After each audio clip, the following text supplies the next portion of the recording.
साथीहरू, आज म चाहिँ हजुरहरूको लागि नयाँ भिडियो लिएर आएको छु जसमा चाहिँ हामीले घरमै बसेर आफ्नो जग्गाको सरकारी रेट चाहिँ कति रहेको छ, न्यूनतम मूल्याङ्कन रेट चाहिँ कति रहेको छ भनेर पत्ता लगाउन सकिन्छ। सो जसका लागि हामीले मालपोत कार्यालय पुग्नै पर्दैन, घरै बसेर पनि आफ्नो जग्गाको सरकारी रेट चाहिँ पत्ता लगाउन सकिन्छ। जसका लागि हामीले ब्राउजर ओपन गर्नुपर्ने हुन्छ। ब्राउजरमा क्रोम ब्राउजर वा गुगल जुनै पनि ओपन गर्दा हुन्छ।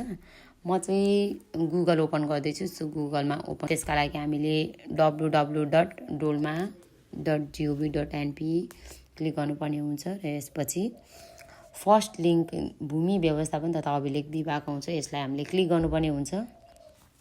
क्लिक गरेर अगाडि आएको यसलाई हामीले कट गर्ने। त्यसपछि यो 3टा डटमा जाने। 3टा डटमा गएर तल सार्दै गएपछि यहाँनिर जग्गाको न्यूनतम मूल्याङ्कन भन्ने आउँछ। यसलाई चाहिँ हामीले क्लिक गर्नुपर्ने हुन्छ। त्यसपछि कति सालको हेर्नुहुने, अब हामी त हालसालै भएपछि 83 अहिले 83 लाग्दैछ। सो 83 कै हेर्दा पनि हुन्छ र 83-84 को हेर्दा पनि हुन्छ। 83-84 को मूल्याङ्कन रेट पनि आइसकेको छ। सो मैले चाहिँ 83-84 कै हेर्दैछु। अब यो क्लिक गरेँ मैले।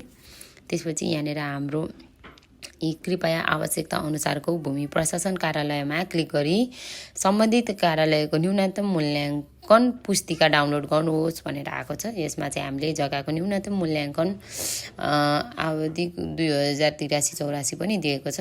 त्यसका लागि भूमि प्रशासन कार्यालय ताप्लेजुङदेखि हेर्दै जानुहुन्छ। यो सबै हाम्रो नेपाल अधिराज्यभरको सबै कार्यालयले उपलब्ध गराइसकेको छ। सो मैले चाहिँ अब सुनसरी इनोराको हेर्न गइरहेको छु।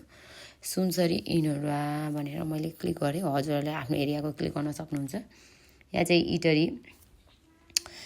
इटरीको पुरै डिटेल्सहरू देखाएको छ। यसमा चाहिँ आफूले आफ्नो एरियाको हेर्न सक्छौँ।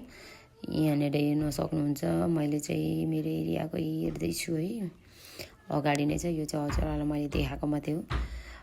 मेरो एरिया चाहिँ इटरी वार्ड नम्बर 1 पर्छ होइन। वार्ड नम्बर 1 को केन्द्र नम्बर ग हो। गको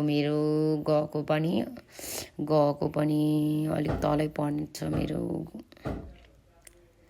गको पनि मेरो ग्राभेल कच्ची सडक हो। सो मेरो चाहिँ पर कट्ठा यो चाहिँ कट्ठाको रेट हुन्छ। न्यूनतम मूल्याङ्कन प्रति कट्ठा रु भनेर दिएको छ। जसमा चाहिँ मेरो प्रति कट्ठा चाहिँ मेरो एरियामा चाहिँ 60 लाख रहेको छ। यो चाहिँ सरकारी मूल्याङ्कन रेट हो। यसरी हजुरहरूले पनि आफ्नो एरियाको जग्गाको मूल्याङ्कन रेट कति रहेको छ, सरकारी मूल्याङ्कन रेट भनेर यसरी पत्ता लगाउन सक्नुहुन्छ। सो हजुरहरूलाई चाहिँ मेरो भिडियो चाहिँ मन परेमा लाइक, कमेन्ट र सब्सक्राइब गरेर यस मेरो सानो च्यानलको मेरो फर्स्ट प्रयासलाई चाहिँ सहयोग गर्नुहोला।